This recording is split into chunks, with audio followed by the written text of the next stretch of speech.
welcome to Truth Nation, episode 10. Chief, how are you this morning? I'm doing great, Bill. Glad to be here. Boy, this is a show, Mark, more than any other show where I completely expect, anticipate, and invite every single person that listens to this to get pissed off. If you are, here's why I say that. If you are, let's say if you're for the legalization and decriminalization of marijuana, you're going to get pissed off at me. If you're against the legalization and decriminalization of marijuana, if you think every marijuana dealer should be in jail and you think that marijuana is the gateway drug to hell, you should be pissed off at what you're about to hear. If you're a small marijuana operator operating a licensed grow, a small licensed grow in Humboldt County, 1 acre, you're already pissed off by what's going on. You're going to be even more pissed off when you hear what's going on, when you hear what we have to say. How did we end up talking about this subject? Just about, well, I guess it's a couple weeks ago now, there was a 6-person homicide out in the Mojave Desert, out in San Bernardino County, the La Mirage area, and for people that aren't from Southern California or don't know Southern California, this is a pretty desolate area. Like they used to film old Western movies here. It's tumbleweeds, dirt roads. That's the kind of community it is. 6 people murdered, a hail of bullet casings or shell casings, all over the place. 4 of the bodies were lit on fire. And I got a call the next day from a local producer of a news outlet here. And understandably, San Bernardino's, it was a county where it happened. They're doing a homicide investigation. They're not releasing, nor should they be releasing details to the media right away. And this producer asked me, hey, this is what they got. What do you think happened? And my first thing was, hey, that's an area where there's a lot of unlicensed cannabis growing. It probably had something to do with unlicensed cannabis.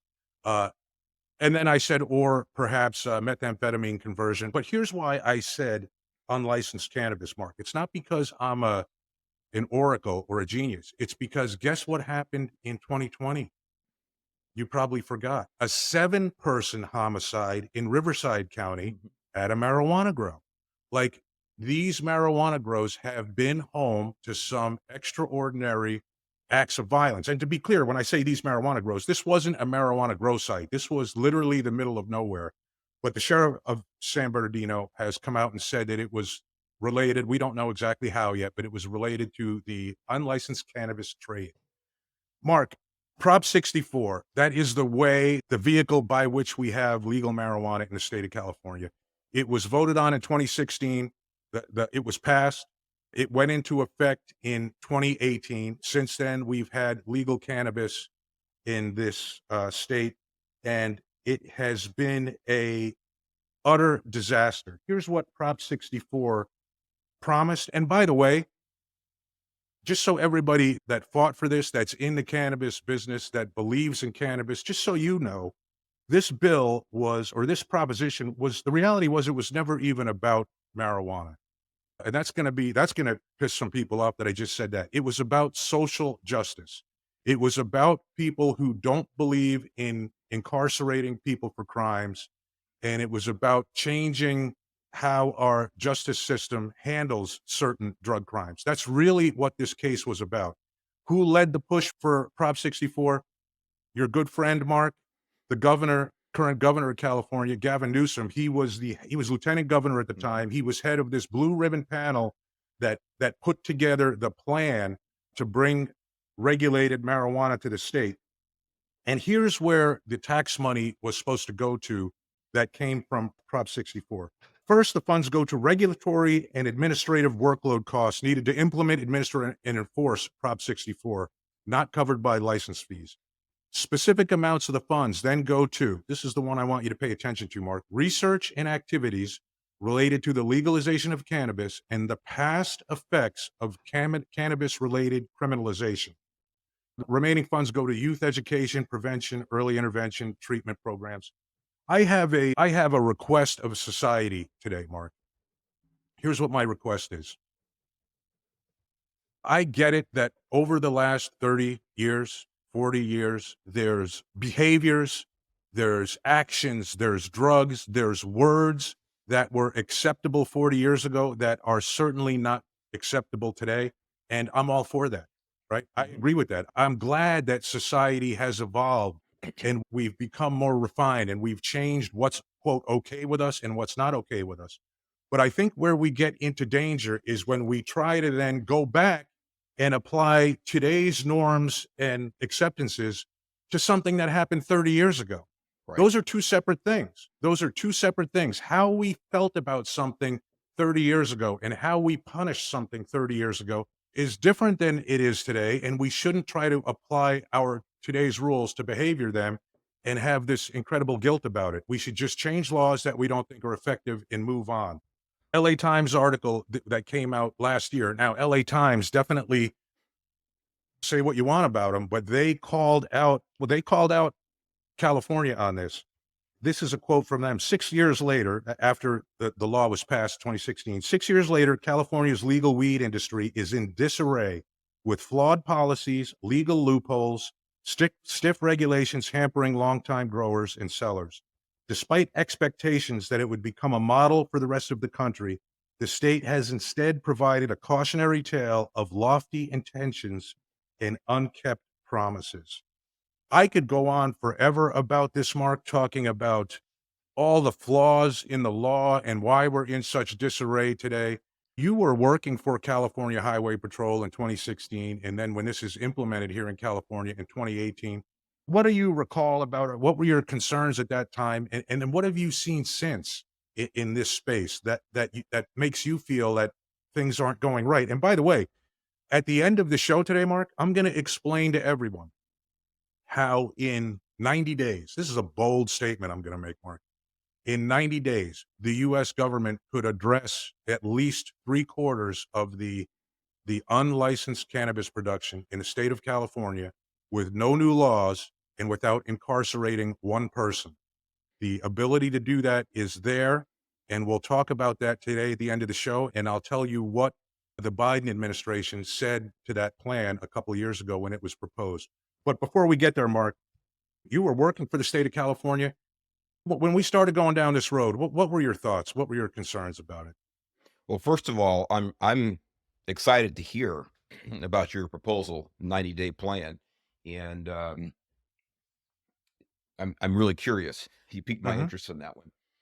So going back to 2016, and even a little before that, Prop 64 bill, it doesn't stand alone in in California government, in California culture, California politics. It doesn't stand alone.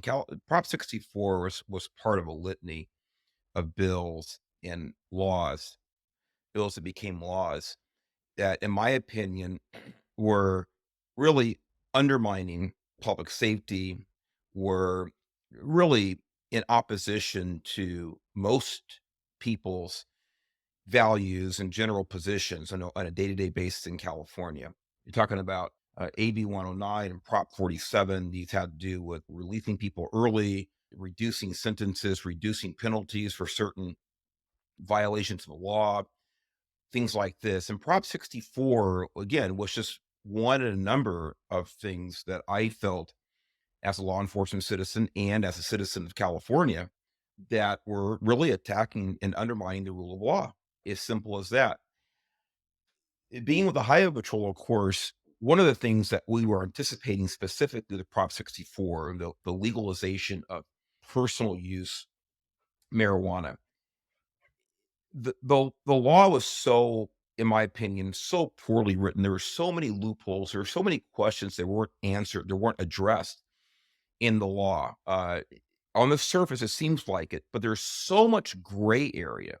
And one of the things, of course, for Highway Patrol that we were concerned about was, okay, you legalize now. And by the way, going back, I wasn't Pollyannic. The Highway Patrol wasn't Pollyannic. We weren't pretending that there wasn't massive use of marijuana anyway.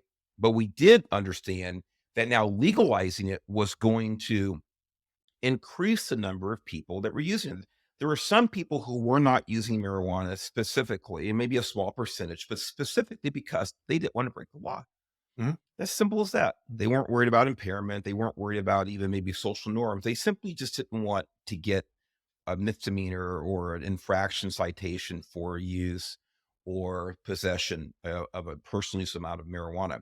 So we knew that to whatever level there was going to be an increase in use. So an increase of use of anything, if you increase the use of alcohol, you increase the use of a controlled substance, whether it's cocaine, it's methamphetamine, it's PCP, it's heroin, you increase the use of marijuana.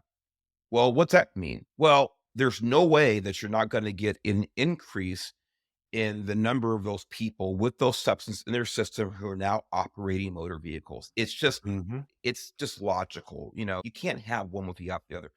You can't have these same people say, "Oh, good, I'm gonna use marijuana now. I never have before," or "I'm gonna use more of it. It's more accessible." Things like this, and also believe that they're gonna make sure they don't hop behind the wheel of a car. So, from a practical point of view and from the position of the primary role and responsibility of the California Highway Patrol, and that is traffic safety, the smooth, efficient flow, safe flow of traffic. How is this going to impact our mission? How is it going to impact our mission? Well, one of the things that was a question mark for everybody was how do we, and it's always been a question, but how now are we going to arrest people or get them prosecuted for driving under the influence of marijuana? And here's the reason that was a question.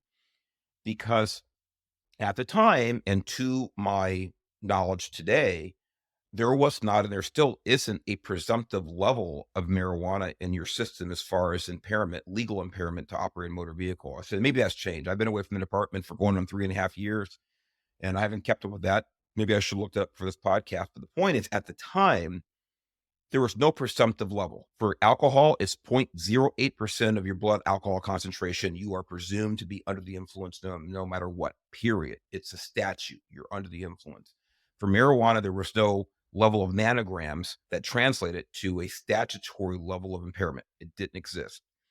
One of the things that, as a result of that, the California Highway Patrol, I think it was $9 million. So it was somewhere around there. The California Highway Patrol, as far as I know, it was the only agency in the entire country that was given a grant to actually study what levels of marijuana in the system would equate to a certain level of impairment and what Hmm. we could do to actually legislate this into law.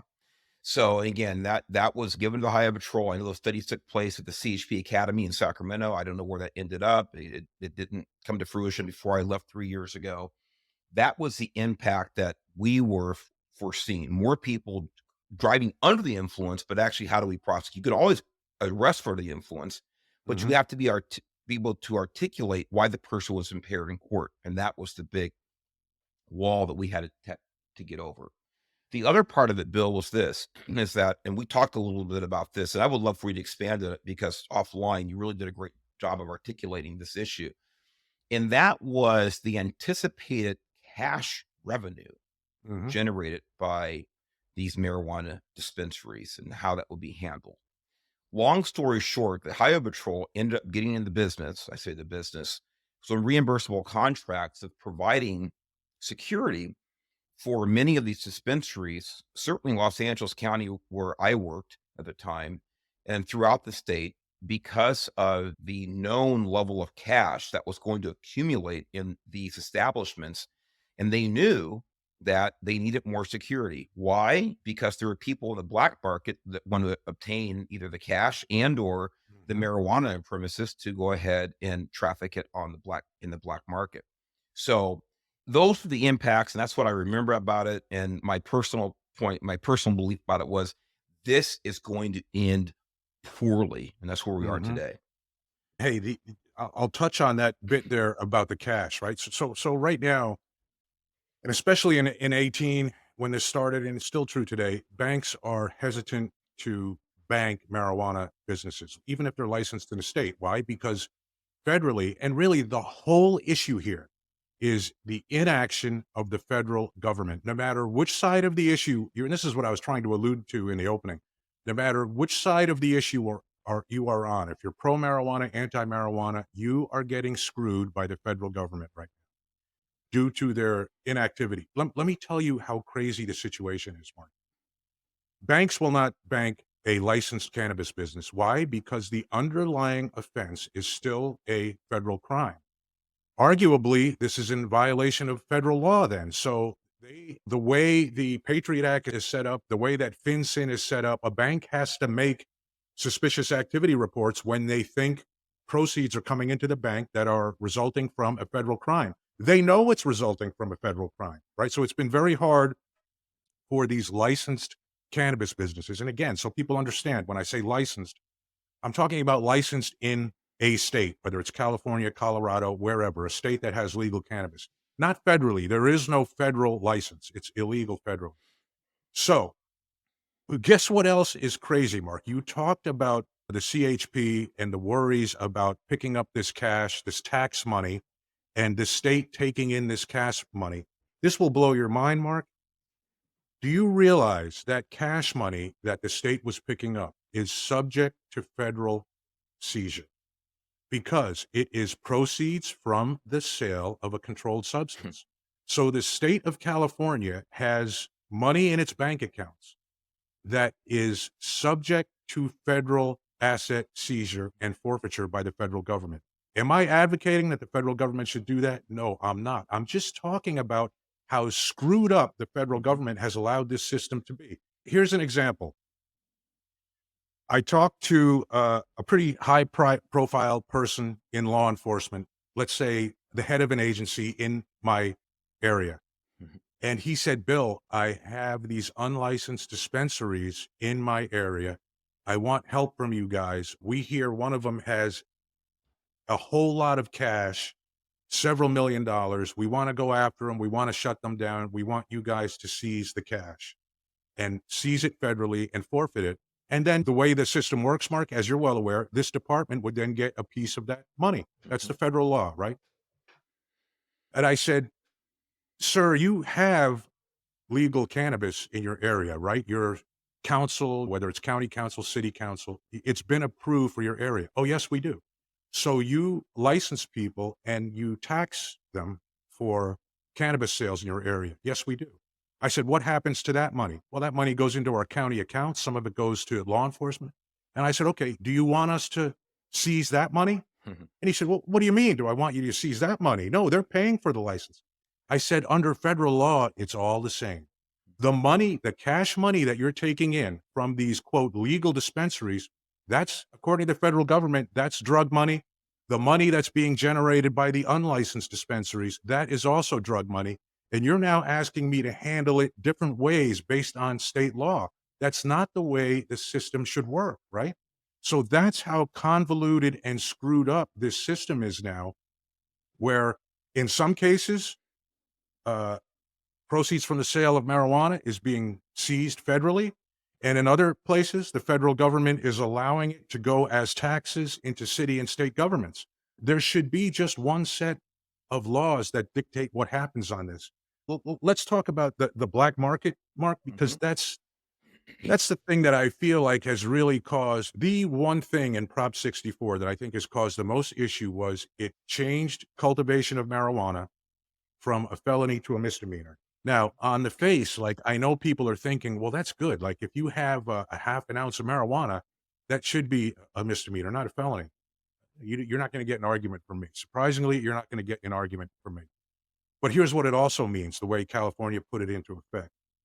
If you're growing 100,000 cannabis plants in an unlicensed grow, it's a misdemeanor. So it's really about the same as walking down the street with an open beer. That's what California has become. So what happens? What happens is people in 2019, and really more so in 2020, they flocked to California from around the United States, and they started cultivating cannabis, marijuana, because there were no repercussions, Mark. Right. And why does that hurt the people that are trying to do things the quote right way, according to Prop 64, the people who've obtained licenses, the people who have gone through the process, paid hundreds of thousands of dollars to do things the right way? I'm going to tell you a little bit about the tax structure. By my estimation, Mark, and I can break it down, the people that are following the rules, they're probably paying soup to nuts 70 to 80% in taxes, right? Where do I come up with that? Let's look at City of Los Angeles. Now, originally there was a tax of, let's talk about how it was originally. There was a tax that it got as high as $161 per pound for cultivation. So depending on the price of marijuana, let's just call that 10%, right? Let's call that 10% tax on cultivation. That's since been removed because they've recognized that there's only two ways in their minds to solve the problem. They either have to go after the black market or they have to make it more enticing for the clean market to proceed. So originally, though, 10% tax on cultivation, 15% state excise tax on the sale of finished product, 10% recreational marijuana tax by the city or town, 9.5% sales tax. So what do we got there? We got 20, 35, we got about 45% in taxes before you've ever off your gross. And then you, guess what? I don't know, maybe you're running a small corporation, it's a pass through, an S corp or something. You're going to be taxed on your income. 25%. Is that a reasonable federal income tax you're going to pay now? Your effective tax rate, 25% plus 10% from the state, another 35%. You're up close to 80% in taxes. Now, Mark, I'm going to offer you an alternative. Pay no taxes. It's exactly right. You can pay 70% in taxes, or you can pay no taxes, and guess what? Not a damn thing is going to happen. You're going to get a ticket, and you're going to get a tax. The tax is they're going to seize your marijuana, bust up your equipment a little bit. Let me give you some numbers of where the black market is at, Mark, because I think that is key to this conversation in California. And hey, I could give you my assessment, at least up until a couple months ago. I definitely had my finger on the pulse of this issue, but I also reached out for official comment from the sheriff's department, a few of the sheriff's departments in Southern California who are most impacted by this. And I did get some response back from them. So let me explain to people what the black market looks like. In 2019, the state of California at that time had something called the Bureau of Cannabis Control. Now, they did an assessment at that time of what the black market does. And guess what, Mark? They've never done an assessment since.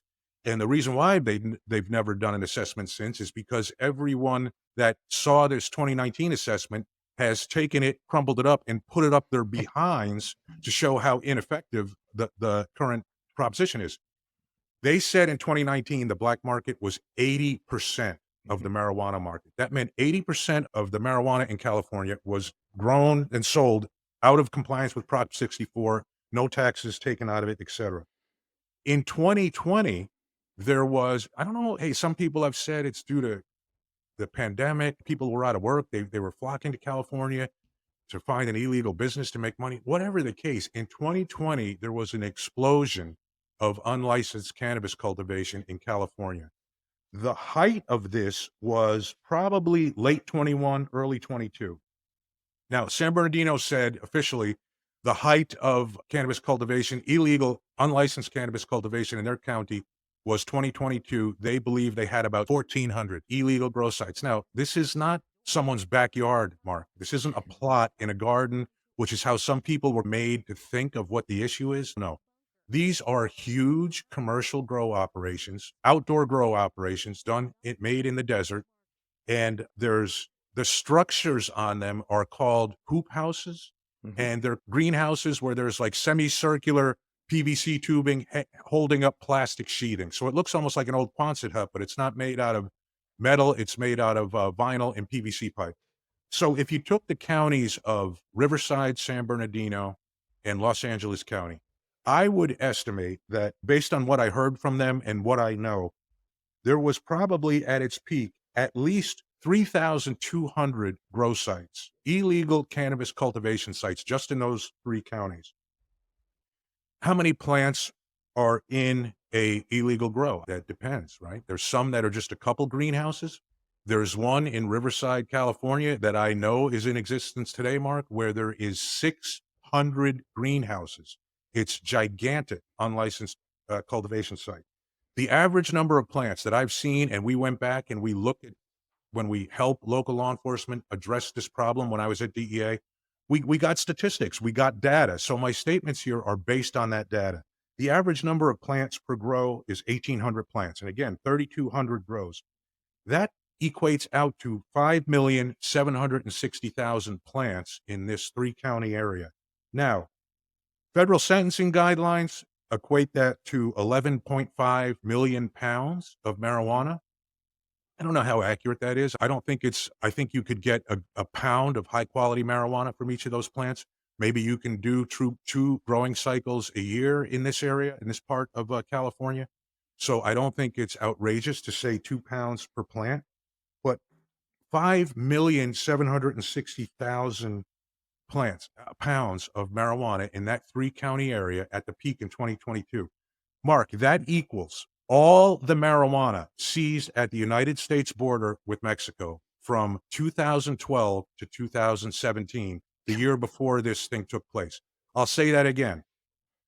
The amount of marijuana grown in this 3-county area of California Illegally, not legally, illegally, without licenses, without any tax money going to the state, is approximately equal to all the marijuana seized at the United States border with Mexico from the years 2012 to 2017. In fact, an anecdotal story, Thailand has legalized marijuana. I don't know the specifics of the law, if it's medical, if it's recreational use, whatever it is. Thailand has legalized marijuana. And it used to be Thai stick was way back in the day, we're talking the 70s, was very desirable, high potency marijuana to get here in the United States. And it was coming from Thailand, and there was pressure being put on Thailand to get the problem under control and stop this Thai stick from coming into the United States back in the 70s. Guess what Thailand says is their most challenging aspect to legal cannabis now?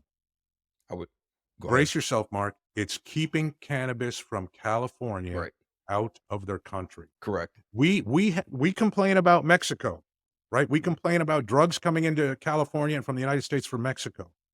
Thailand is complaining about marijuana coming into Thailand from the state of California.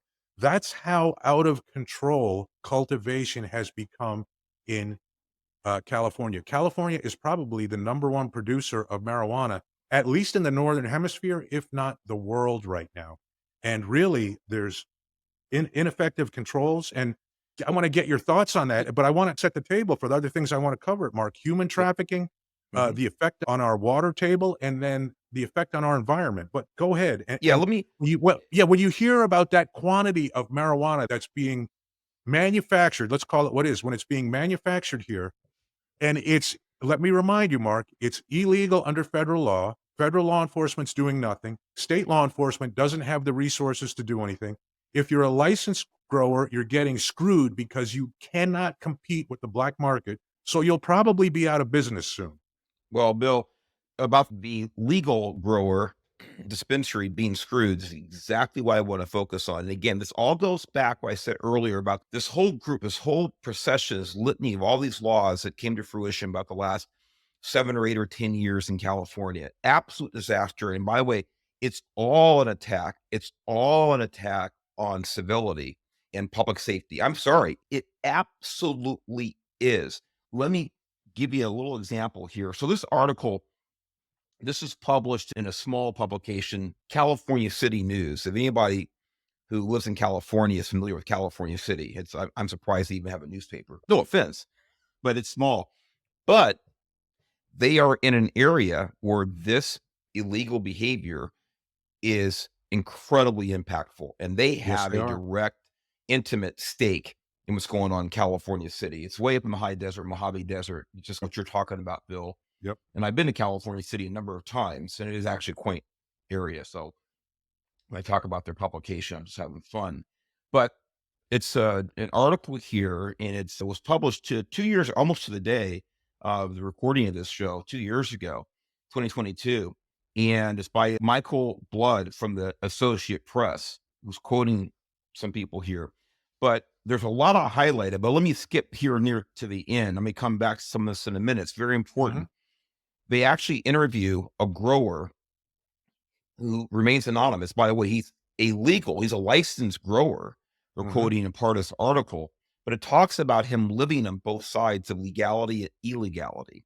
That's the only way he can survive.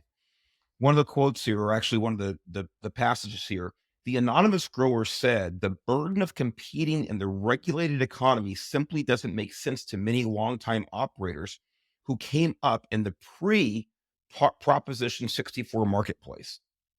There is a widespread mindset, quote unquote, why bother when the illegal economy is booming and there is little law enforcement to fear? It's exactly what you're saying. In Los Angeles, for example, opening a retail operation can cost $1 million or more with licensing fees, real estate costs, attorneys, and inspections. If you can get a license at all, promises of social equity programs that would assist businesses run by people of color or targeted during the war on drugs have gotten off to an uneven start. Quote, no one is making money anywhere in the legal supply chain, he said, noting his own sales have nosedived. Kilo, this is a person they're referring to earlier, sees few bright spots in the law that establish California's legal market beyond a testing program that safeguards quality and programs to expunge old criminal records from marijuana, which, by the way, that was part of the deal. So your record gets wiped clean if you had previous convictions and things like this. But it says with Prop 64, we did it all wrong, he said. Yep. See, this is, in my humble opinion, this is another example. Once again, another example. Is that redundant? Once again, here we go again. You're penalizing the law abiding citizen in California. These people are trying to do it right. And so what you do is you make it expensive for them to do it. Like you said, Bill, you tax the hell out of them. You Yep. regulate the hell out of them. And then what's more devastating actually than that is what you don't do to the illegal grower, the illegal trafficker. You basically reduce anything they do to a misdemeanor. This is abhorrent. This is evil. If they were serious about regulating the marijuana industry, if California were serious about that, you would do two things. You go ahead, make it legal, set up your inspection process, the quality control, that's all fine. But first of all, you would make it very inexpensive, along with having the proper inspections and regulations. I'm all for that when you're talking about dispensing drugs. Absolutely. I'm all for that. But you make it easy otherwise, at least financially, to start a business. Number two, anybody who is operating outside of the law when it comes to the production, the cultivation, and the trafficking, the sales of marijuana should be subject to the most devastating prosecutions under the law possible. It should be taken seriously. If you don't want to abide by the laws come down on you with the heaviest hand possible. They did exactly the opposite. They made it more difficult for the legal law-abiding citizen to operate within the law than it did for the criminals to operate outside of the law. They made it And more Mark, impactful. and that's because it wasn't about marijuana. It was about social justice. Exactly. This is exactly right. That's why I said it. It's once again part of this whole cake batter of all these laws that do nothing to promote civility, nothing to promote public safety, nothing to provoke the rule of law, nothing to promote self-responsibility, letting criminals out early, reducing penalties. And by the way, here's an example right now that you gave about it.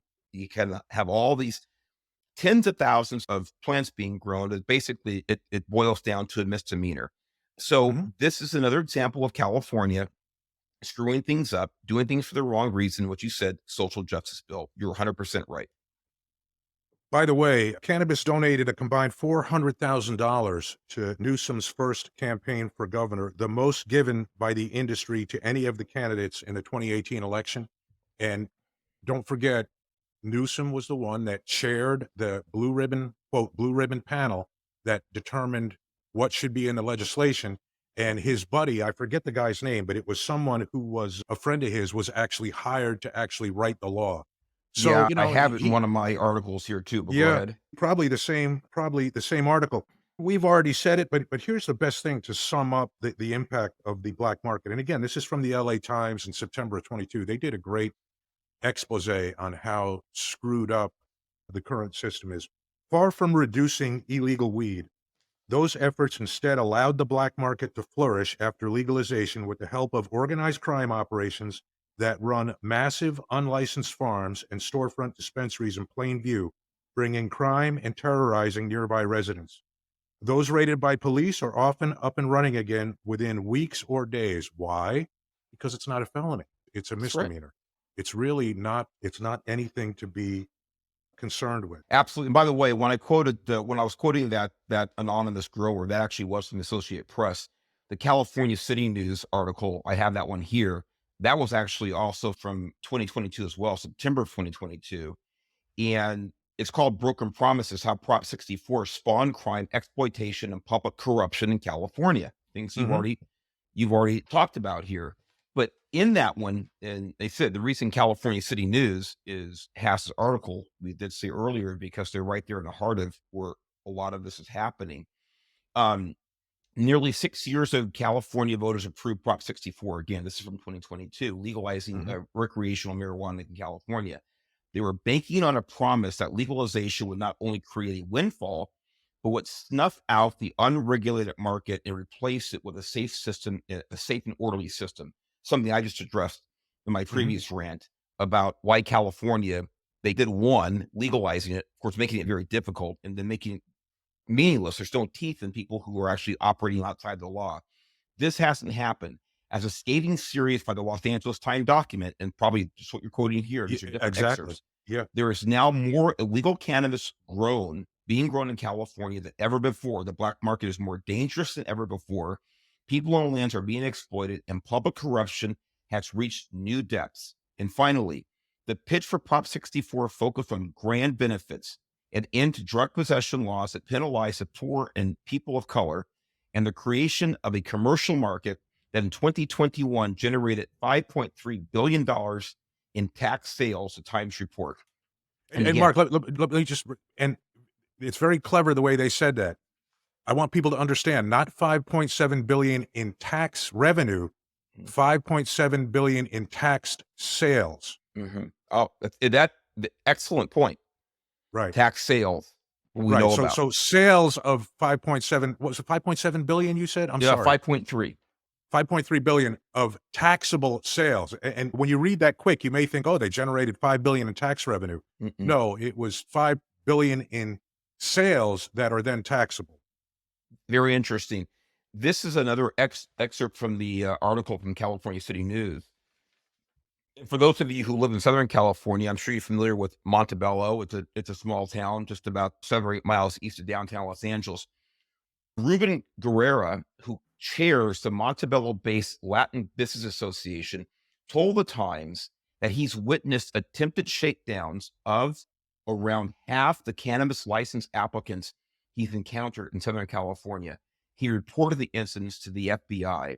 And this makes, in other words, it shouldn't be surprising to anybody when you have this level of illegal influence. In other words, this is extortion, is what it is from Mark, just people. so I'm clear, and I think so everyone's clear, this isn't like street gang members shaking people down. This is politicians shaking people down. Am Correct. I right? This is For Guerrero's business claim. licenses. Right. This is his Right. claim exactly Right. for the licensing process. That's exactly right. No one has been more slighted by Prop 64's failure than the legal marijuana businesses themselves. Thank you. Competing with the behemoth black market has been nearly impossible. Illegal growers helped cause a glut in the market that led to the nosediving wholesale price last year. Again, this is 2022. Yeah. So they've done everything wrong. Quite frankly, the criminals, the cartels have done, from their point of view, from a business point of view, they've done everything right, Bill. They've come Yeah. into a market that was built for them. And now they're crushing the people who are trying to abide by the law with the licenses and inspections and things like this.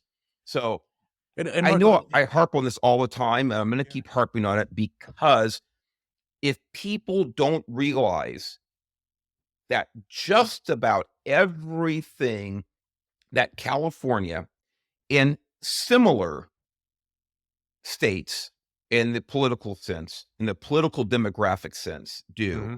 is harmful to the safety and security and the ability for people to prosper if they don't realize that you are blind or you are willfully ignorant. This is just another example of how poorly California has run and how dangerous those decisions are to the average citizen in that state. The other thing that gets me about this, Mark, is think about the user of the end product. I hear people say, well, marijuana is legal in California, so at least it's safe. That's not my experience. Like, even in the legitimate, you talked about the guy who said he was on both sides, right? Mhm. Whatever the case, he was on both.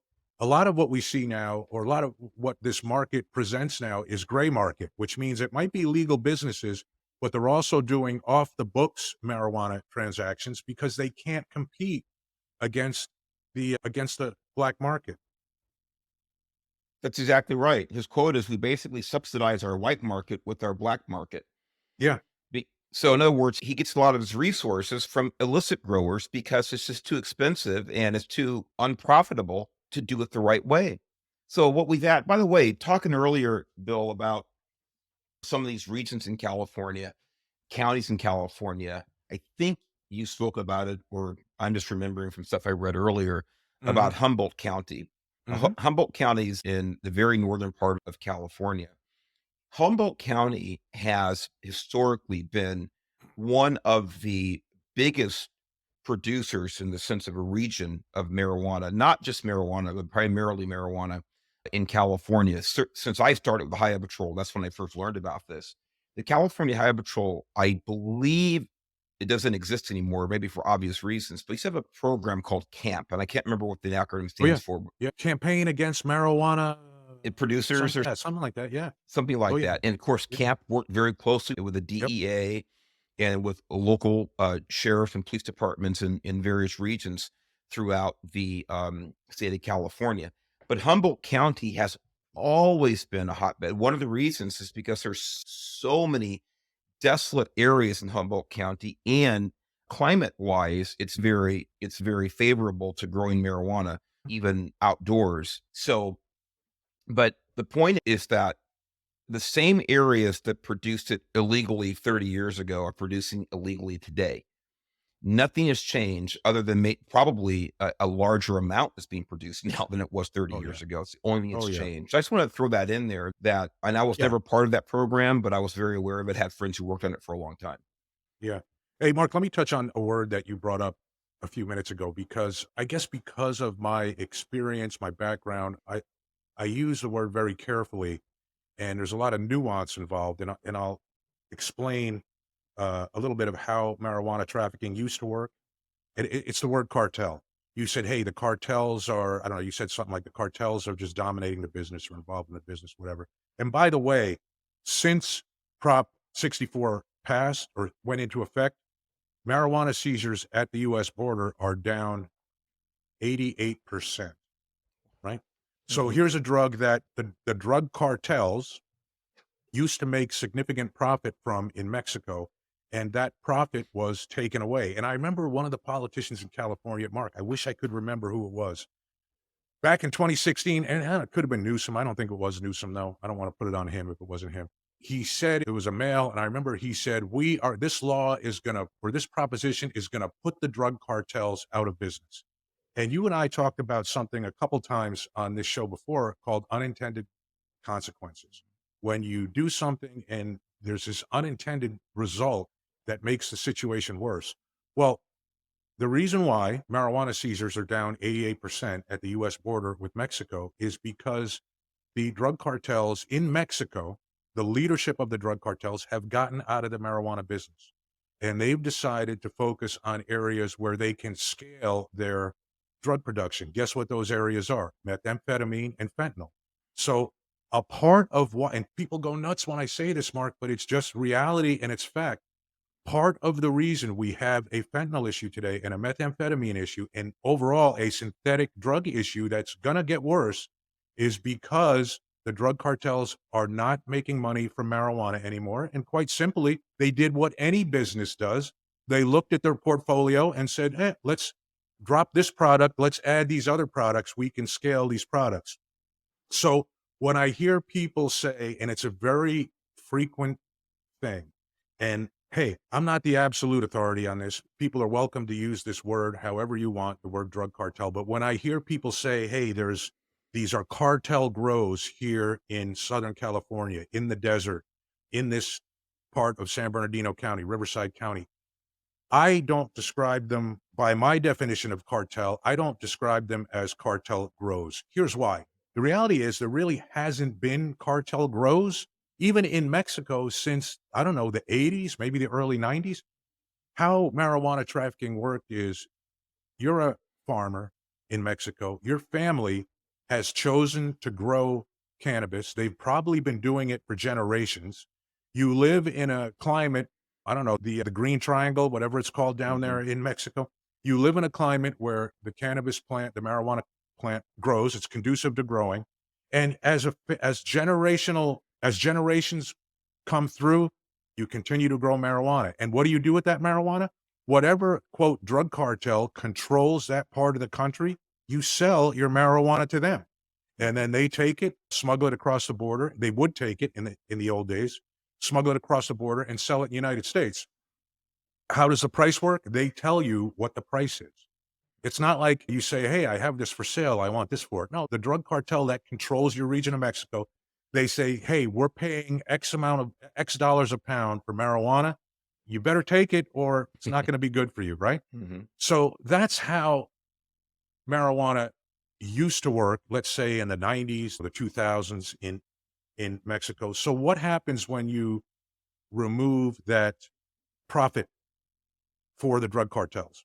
They go to the growers up there and they either say, hey, no one wants this stuff because the stuff grown in California now is more potent. It doesn't have to cross the border. The only place where marijuana is illegal is when you're actually crossing the United States border now. That's the only place it's going to get seized from you. So what happened in Mexico? You heard about the price crashing here. The price crashed even more in Mexico. It's not profitable anymore. So what did those generational families do? The people that had experience, that knew how to grow the drug, did they grow marijuana for drug cartels in the past? Absolutely. Were they technically employees of the drug cartels? No. Were they, members of a drug cartel? No. They're, like I said, they're generations of marijuana growers that live in Mexico. A lot of them came up here because they can't get paid for their product down there. They have the expertise to grow it. They come up here and up here being to California, and they grow cannabis up here. So when people say there's cartel grows in California, I want to give you my opinion of that. These are not grow operations that are run by the hierarchy of, say, the Sinaloa cartel, like Chapo's sons, the Chapitos. They're not sitting in a room saying, we are going to put together a new business strategy and we're going to send people up and grow cannabis, grow marijuana in California for sale. And that's going to be part of our marketing strategy to make money. That's just not how it works. Is this organized crime? 100%. Is it people that used to be involved in the drug trade in Mexico with cartels? Again, 100% it is. Is the violence associated with this Mexican national organized crime or a Mexican American organized crime? Is it any different than violence we would see from drug cartels? No, it's not. But I do like to make that distinction that when I hear people say it's drug cartels living in our backyard, it's organized crime living in our backyard. And to be honest with you, there's no difference between Chinese organized crime, Mexican organized crime, Armenian organized crime. It doesn't matter. The violence is all the same.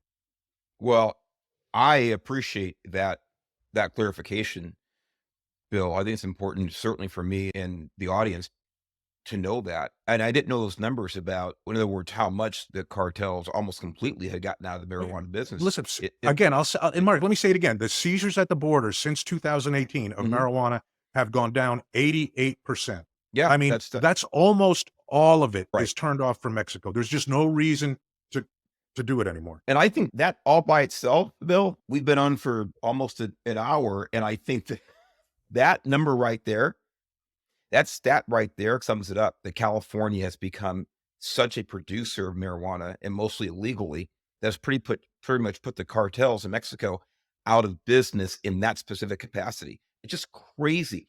I will say this: when you said there's no difference in the violence, looking at the scene, just the aerials, um, from this mass murder in the Inland Empire in Mhm, California, mhm. yeah, it reminded me of this one of the early scenes in No Country for Old Men, if Yeah, anybody's familiar with that. I mean, it really did just how violent this was. And to know that this is taking place, and it's not the first time, as you alluded to earlier about the previous drug-related killing, it's absolutely disgusting this is happening.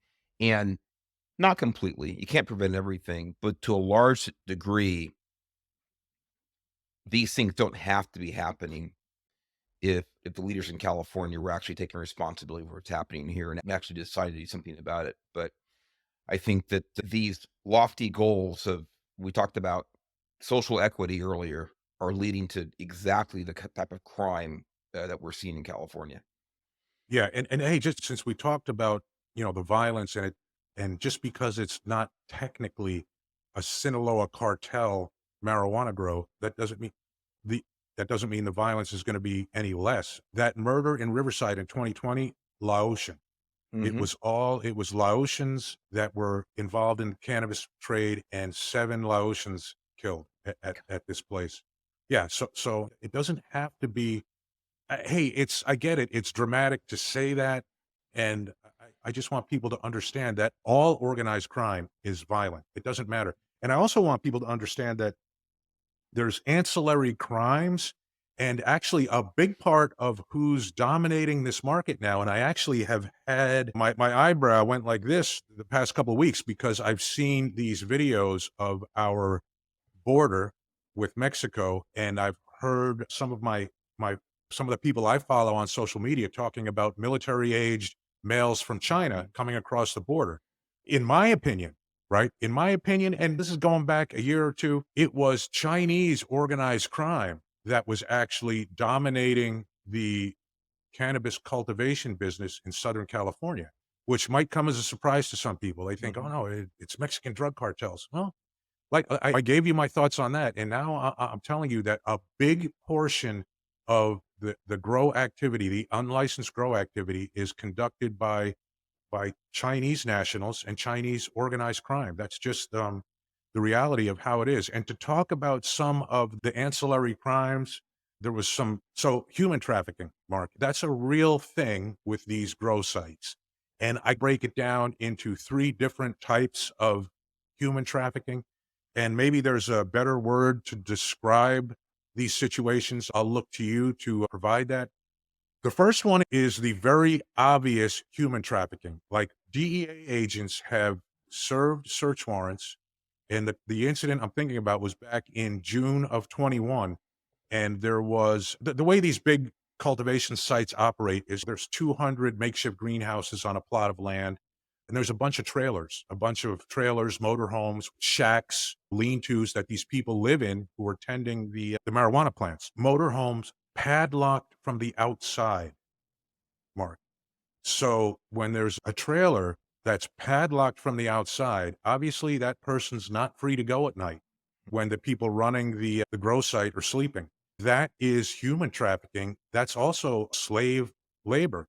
There's another type of trafficking, and this one is a little different. And I've seen it with Chinese nationals who come across our south border with Mexico illegally. They come up to Southern California.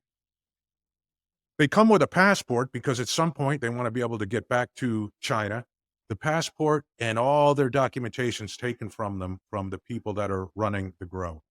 And when they get it back, Hmm. that just depends. So that's almost like an indentured servitude type of thing where you're working off whether you're working off your payment to the coyote who brought you across the border, and in many cases, that's actually not the case.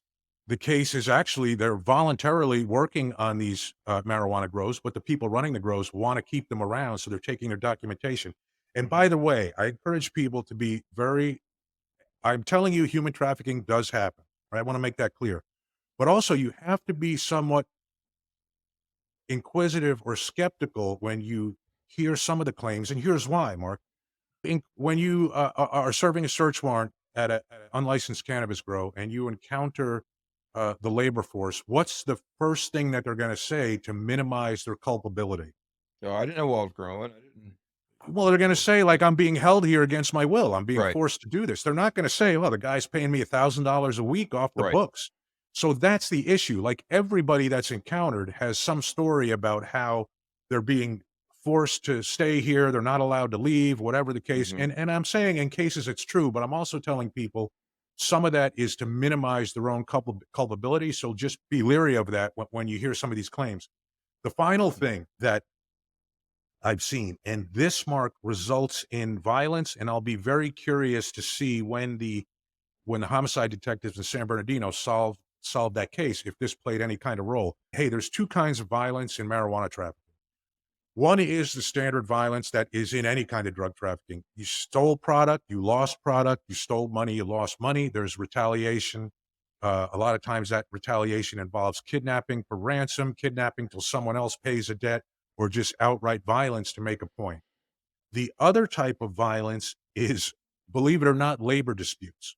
When you're Mhm. working at an unlicensed cannabis grow, you can't call the whatever it is, the employment develop EDD, the Employment Development Department, or whatever it is in Can't call it California. HR. Yeah, you can't call HR and say, "Hey, my paycheck was short last week. I need Mm. somebody to address this, or I'm going to call a lawyer, and you're going to have a problem." Here's what often happens, Mark. The workforce comes into a grow. First week, everything's great. Everyone gets, I don't know, $1,000 cash. Second week, everything's great. Everybody gets $1,000 cash. Third week, paycheck's light. They get 500 cash. The boss sits them down and says, "Hey, times are tough. We struggled this week. The price is down. We're going to pay you, though. Don't worry. We're going to pay you. Just give us a little time." The next week, they only get 750 bucks. So now they're owed $750 each. And the guy tells them, "Well, we did a little better, but we're still short. Just hang in there." They create this, what I call almost like economic servitude, right? They Mhm. create a debt with the person, and the person knows, Right. if I leave here, I'm never getting my money. Right. So that motivates them to stay and keep working on the plantation or the cultivation site. And time after time, this debt increases, and sometimes it just gets to a point where it results in violence. And like I said, I'm curious in some of the very violent cases I've seen at cultivation sites, if this is going to be what the cause is.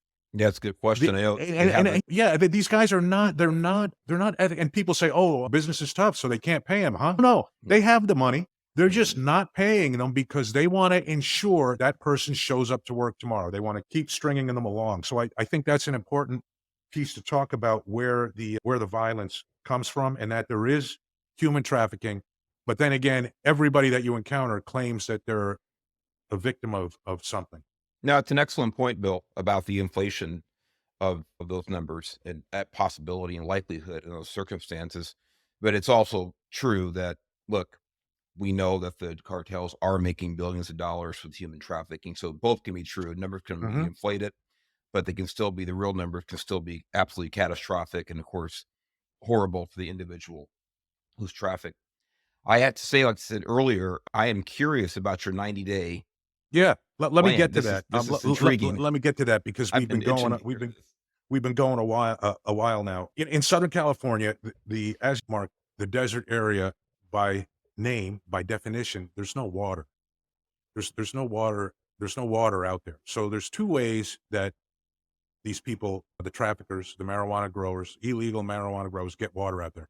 One is they truck it in. Believe it or not, that's a majority of the smaller grows, 10 greenhouses, even 100 greenhouses, 150, 200 greenhouses. Maybe that's about the max size. You'll see this technique used. They have trailers with giant water totes on the back, 3,000 gallons. They have rental trucks rented by Hertz or whatever, 3,000-gallon water trucks. They go fill up at a water pumping station. They have an account there, and they drive it back to the grow site, and they use the water to tend their plants. By the way, so the marijuana plant is a thirsty plant. Like, Mhm. I've talked to people, and they say because of the environment up there in the summertime, this again, it's the desert, right? It's 100 degrees plus. It's very dry. The plants are actually planted in the ground. At some point, they're transplanted, and at most of these grow sites are actually planted in the ground in these makeshift greenhouses. Could be a gallon a day of water that a plant requires. That's not out of the ordinary. So when you're talking about 1,800 plants or 2,000 plants in an average grow, whatever I said it was earlier, 1,500 to 2,000, that's 1,500 to 2,000 gallons of water a day. So if you are the leasing company that's leasing these heavy equipment trucks, and that truck is filling up at a water station and going to a cannabis cultivation site and unloading the water, that truck has just violated something called 21 United States Code Section 881. It's an asset that has been used in the manufacture or distribution of a controlled substance. There's really no arguing with that. It delivered the water that was used in the manufacture of this drug. So that truck is subject to forfeiture. The pickup truck that's towing a trailer with 1,000-gallon water tote in it, that pickup truck is also subject to seizure and forfeiture by the federal government. No one's gone to jail yet. We've just used laws that are already on the books. Finally, some of these large grows, they drill wells, right? Mm-hmm. Law enforcement knows who's drilling the wells. Law enforcement knows who's drilling the wells. All that needs to be done is send a letter to the well drilling company and say, hey, just a reminder, current federal law shows, or current federal law is such that when your drilling rig drills a well on this property to source water to be used to cultivate marijuana on this property, that's a violation of federal law, and your drilling rig is subject to seizure and forfeiture. When the drilling company loses $100,000 or $300,000 drilling rig, they're going to think real hard about who they're drilling wells for. It's very easy, Mark, when you go to one of these cannabis cultivation sites, when you see a trench around a 2-acre property, all these white vinyl Quonset huts, it reeks like marijuana, and you see it ringed with motorhomes where there's people living. You know exactly what you're getting into. It's not hard to figure out. Not hard to figure out. And you know what? You get the equipment back, but it's going to take probably 6 months, Mark, to go through the legal process. And you can say, hey, we didn't know, innocent owner. In the case of leasing trucks, you can say, we didn't know, we were innocent owners. We leased a truck to someone. We didn't know they were doing this with our equipment. There's something that federal law can provide in this case. You have them sign something saying, okay, you're going to get your property back, but you're on notice that this is what people are doing with your property. And if you do it again, you will not get your property back. The water delivery companies that deliver water, the equipment leasing companies that lease these water trucks, you could pretty easily convince them to get out of the business. Would it be a hit to their business? It would, but it would be a bigger hit to continue and take the chance of losing your equipment or having your equipment down for several months while you're going through legal process. Well, the thing is, Bill, and forgive me for stepping on you there, but I think that in most cases, simply the notification, an 100%. initial would fix a problem. People are saying, you know what, it's not worth it. Yep. And it probably would not come down to, because I got to be totally transparent here.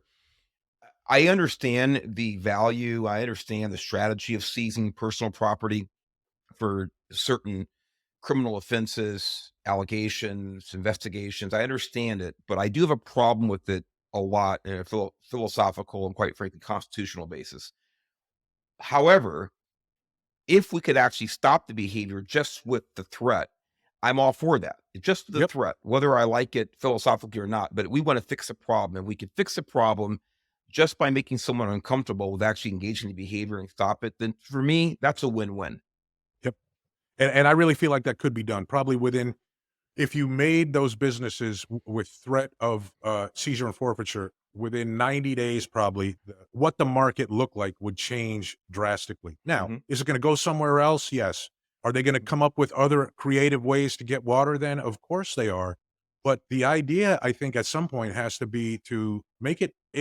And hey, for me, making it a felony is the ideal thing, but I don't know if that's going to happen in California. That's not going to happen in California. It's not going to And happen in California. no, We can't get it. Listen, you can't get a felony in somebody when they steal $1,000 worth of merchandise from Target. So yeah, and so the letter campaign was exactly, Mark, actually what was going to be done. The U.S. Attorney's Office at the time was actually behind that in Los Angeles prior to the current U.S. Attorney taking over. I don't know where he would stand on it, but it was the administration, let's call it, that shut that down and said, let the state of California figure out their own cannabis problem. well, I think it's a great idea. I hope someone steps to the plate and implements it, and let's see what happens. But we know internally California is not going to even try to fix a problem, let alone be able to fix it. So No, and finally, in closing, in wrapping this topic up, a big part of the issue is that we, the American people, have allowed the federal government to be inactive on this subject. Meaning there's a law on the books by policy memo, something that we talked about, I don't know, a month or so ago on this show. Right. By policy memo or by political decision, it's not being enforced. It's creating havoc in the financial system. It's creating havoc in communities. We need the federal government to take some kind of action on this, to just take some kind of action. We'll see what happens. I've heard they're going to perhaps make marijuana a Schedule III drug. I think that's even going to create a bigger problem, but we'll leave that for, I guess, the politicians to figure out. Mark, anything else on cannabis? no, I think I've gotten a contact high just by talking about it too much. So I don't disagree. On that, thanks everyone for viewing. Thanks everyone for listening. And tune in next week for more on what will, I'm sure, be another fascinating subject.